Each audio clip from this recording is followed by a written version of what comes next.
Oke, Assalamualaikum warahmatullahi wabarakatuh. Perkenalkan, nama saya Muhammad Zaki Atallah dengan NIM 4403246-211 dari kelas Tero A, Teknologi Rekayasa Otomasi, Sekolah Vokasi, Universitas Diponegoro.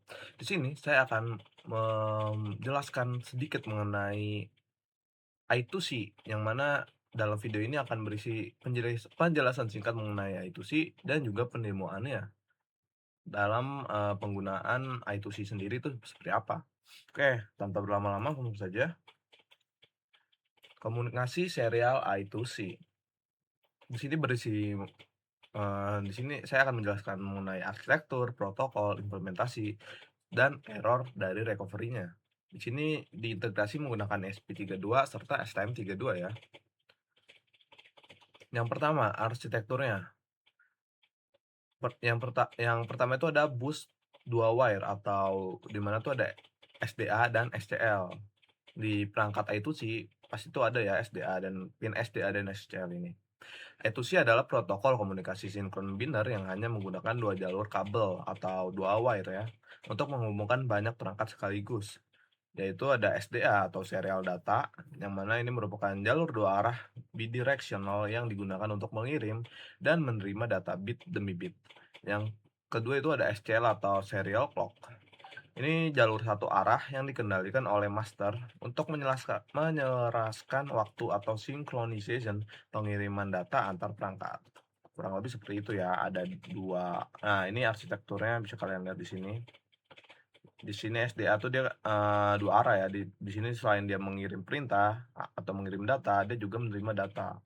Sedangkan SCL, dia ini, hanya mengirimkan data satu arah ya dari arah master, dan itu diatur dengan clock ya, dengan timer. Jadi waktunya tuh selaras lah intinya, kurang lebih seperti itu. Kemudian ini adalah, yang ke-B yaitu konfigurasi open drain dan pull up resistor. Semua pin SDA dan SCL pada perangkat I2C itu memiliki struktur internal open drain atau open collector. Prinsip kerjanya, pin ini nggak bisa mengeluarkan tegangan high secara aktif, melainkan hanya bisa menarik jalur bus ke posisi low atau gen D, atau membiarkannya mengambang atau floating ya. Jadi, untuk mengatasi ini kita menggunakan namanya pull up resistor. Fungsinya untuk apa? Itu untuk mengembalikan kondisi bus ke nilai high saat tidak ada perangkat yang menariknya ke low. Tanpa resistor pull up eksternal, bus I2C tidak akan pernah bekerja. Jadi, I2C itu perlu nih namanya fungsi dari pull up resistor, karena ya prinsip kerjanya tuh dia nggak bisa ngeluarin tegangan high secara aktif. Jadi, cuma bisa menarik jalur ke posisi low ya, dan membiarkannya mengambang, jadi floating. Misalnya kita switch, misalnya kita off-kan melalui switch, nah dia tuh dia tetap ke low aja, dia nggak bisa naik ke high. Jadi perlu namanya pull up resistor untuk, mengeluarkan tegangan high, gitu. Jadi kalau misalnya, nggak dikasih tegangan high, nggak balik lagi ke nilai high, dia akan mengalami floating atau mengambang. Dan resistor yang digunakan yaitu biasanya senilai 4,7 kilo ohms ya, K ohms ya. Tanpa ini komunikasi akan mengalami freeze. Ya ini floating ini, dia nggak bisa ngasih tegangan high, terus dia stuck di low. Oke, kedua itu ada protokol dan struktur frame data. Pertama ini ada sistem pengalamatan, nah itu, rata-rata itu ada 7 bit sampai 10 bit addressing ya. Setiap perangkat slave di dalam bus itu sih wajib memiliki alamat unik agar master tidak salah kirim data. Nah ini 7 bit addressing ini standar ya, mendukung hingga 127 perangkat unik dalam satu bus. Bit ke-8 setelah alamat digunakan sebagai penanda arah data, 0 untuk write, dan 1 untuk read. Kemudian ini yang lebih advance yaitu 10 bit addressing digunakan jika alokasi alamat 7 bit tuh udah penuh ya. Jadi, untuk 10 bit ini dia mampu menampung hingga 1024 perangkat dengan pengiriman alamat dalam 2 tahapan frame byte. Nah, ini untuk mengatur itu sih kita perlu, memikirkan ya atau menentukan addressing dari slave agar, master tuh nggak salah kirim data. Dan ini, yang normal biasa digunakan tuh ada 7 bit dan 10 bit. Jadi semakin besar bitnya itu semakin banyak, apa namanya, perangkat slave yang dapat digunakan. Oke, langsung saja. Ini kondisi bit utama ya.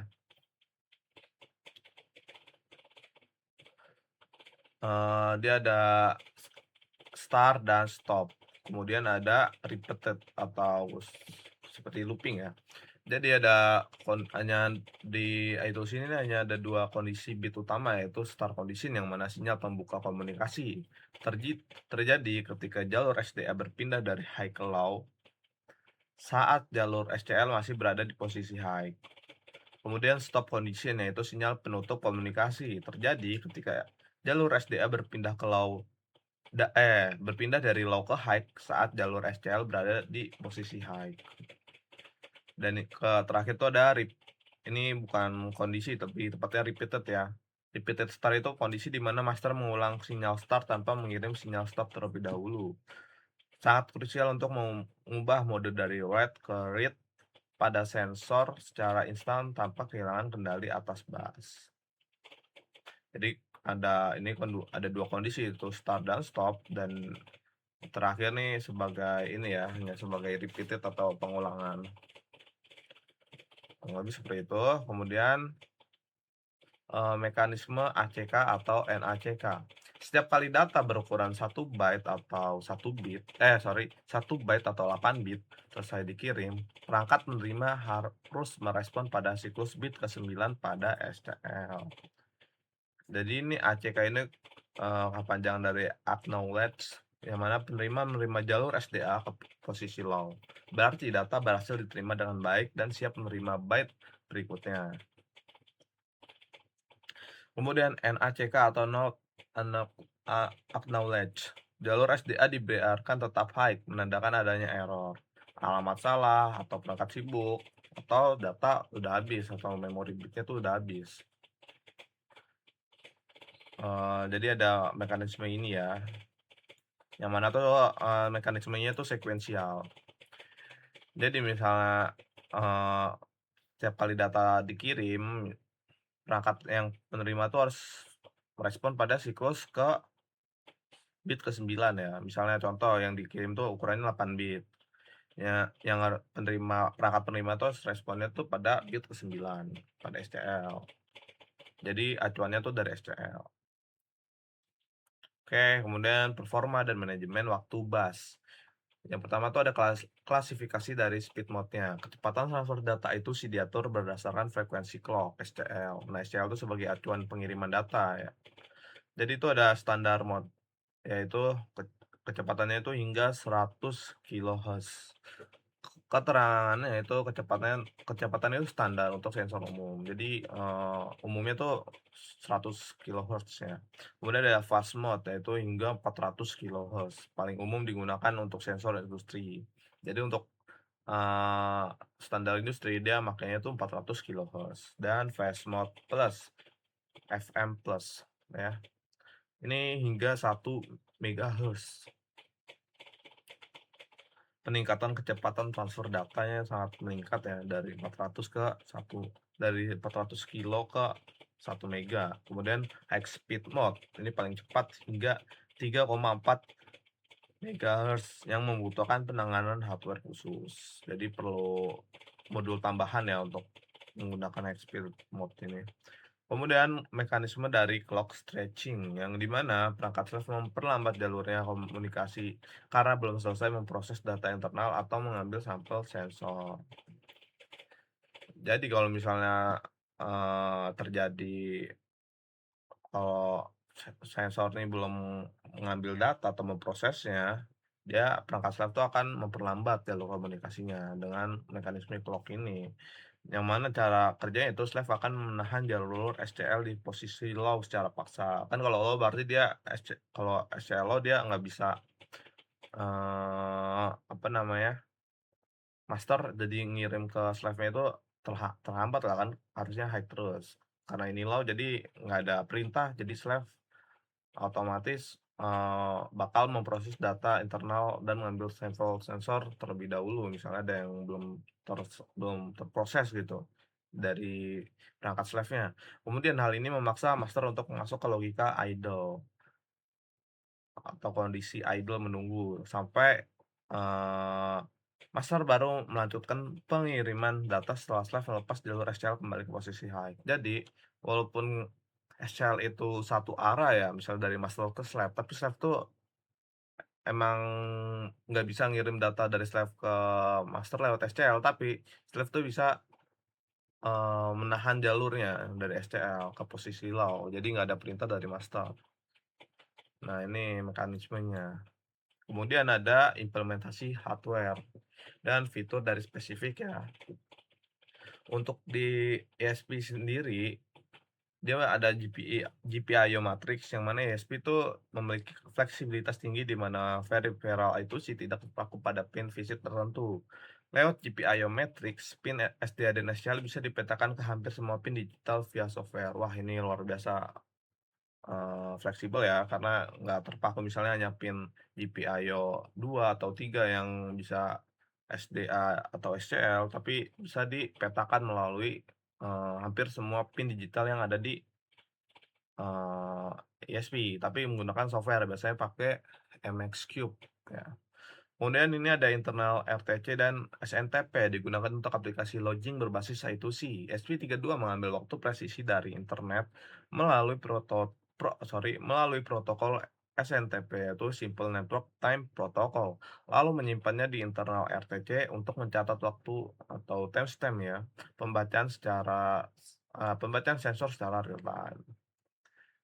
Wah, ini jadi ESP tuh bisa ngambil waktu yang sangat presisi ya, jadi bakal sangat real time banget hasil dari pembacaan sensornya menggunakan protokol SMTP.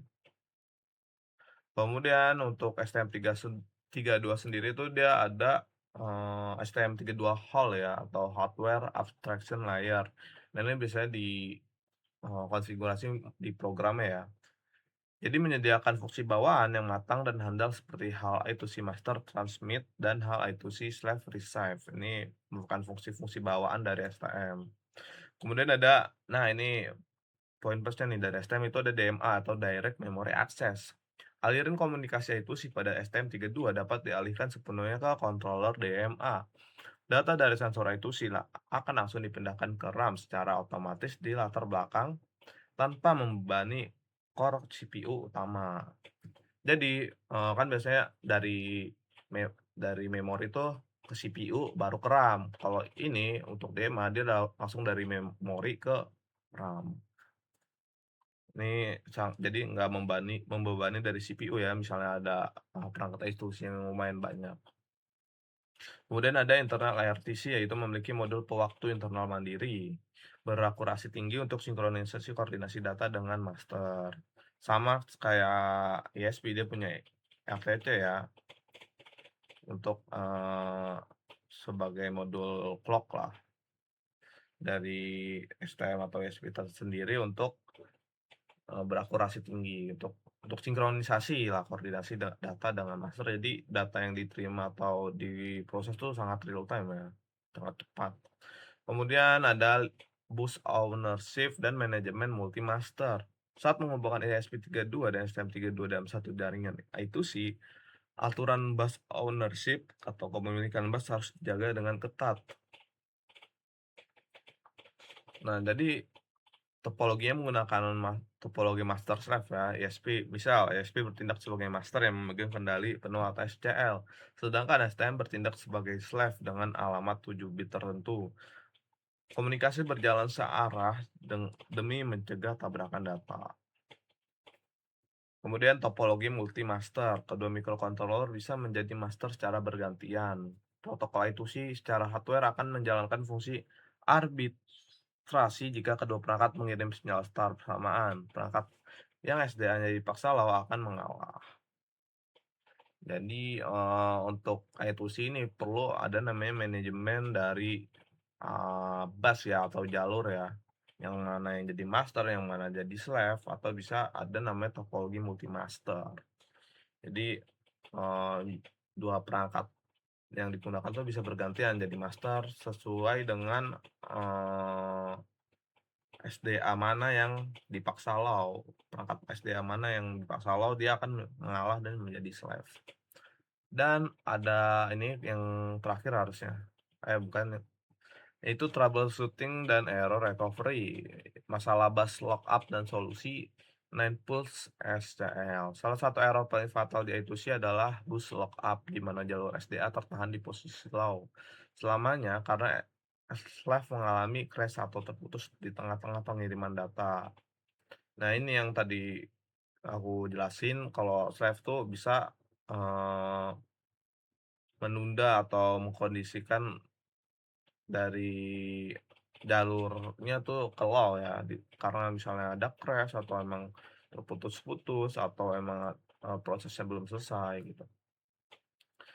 Penyebabnya itu karena SDA bernilai low, master mengira bus sedang sibuk dan tidak bisa mengirim sinyal stop. Jadi master bakal masuk ke kondisi idle ya, karena ngiranya tuh SDA bernilai low. Dan karena nggak bisa ngirim sinyal stop, ini mengakibatkan komunikasi itu lumpuh total. Jadi bener-bener keseluruhan sistemnya tuh nggak bisa ngapa-ngapain, freeze lah gitu ya. Strateginya itu ubah mode pin SCL. Ubah mode pin SCL pada master menjadi GPIO biasa atau output manual. Kirimkan 9 kali pulsa clock, yaitu high dan low secara manual lewat software.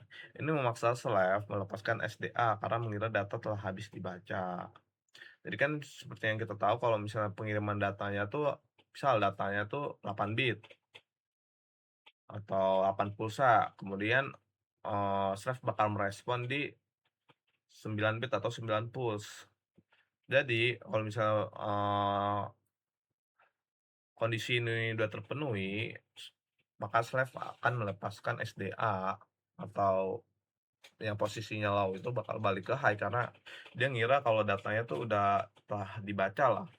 Kemudian sinyal stop, kirimkan sinyal stop condition secara manual. Setelah, eee, kita mengirimkan pulsa high low secara manual lewat software, kita kasih sinyal stop secara manual. Kemudian reinisialisasi atau reinit, lakukan reinit penuh peripheral I2C untuk mengembalikan fungsi normal. Reinit tuh kayak refresh lah kurang lebihnya.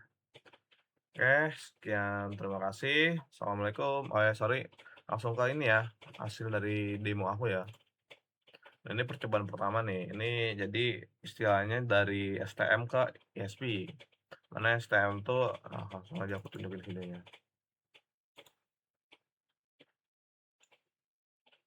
Nah, ini dia menghitung counter ya. Ini emang bacanya nggak terbaca, mohon maaf. Nah, terus ini ada value-nya udah berapa persen, ini kita menggunakan LED. Nih counternya sampai 10, nanti dia setelah 10 balik lagi ke 0. Jadi dari STM tuh dia ngirim, data ke ISP. ISP itu sebagai slave dan STM sebagai master. Dan pembacaannya tuh kita menggunakan FTDI dan pembacaan di serial monitornya tuh tertampil ya. Nah, ini untuk serial monitor pembaca dari STM. Nah, kurang lebih sama lah. Sama yang ditampil di LCD ya. Nah, ini tuh untuk counternya ya. Oke, langsung ke yang percobaan kedua ya. Ini kita menggunakan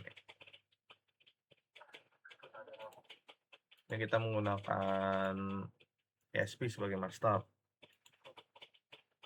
Jadi ESP sebagai master tuh dia bakal membaca sensor dari DHT22 dan ditampilkan ke LCD ya.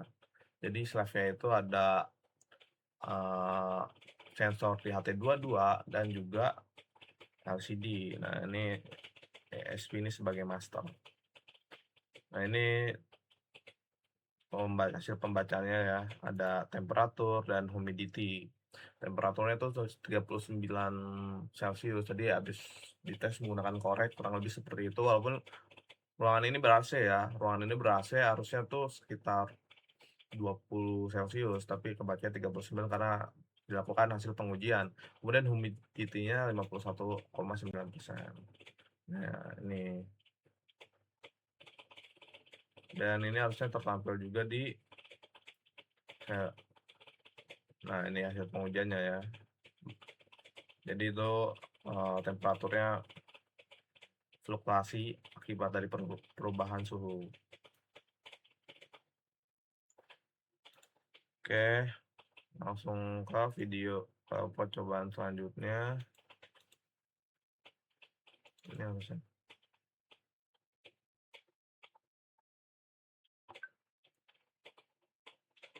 Oh, bukan.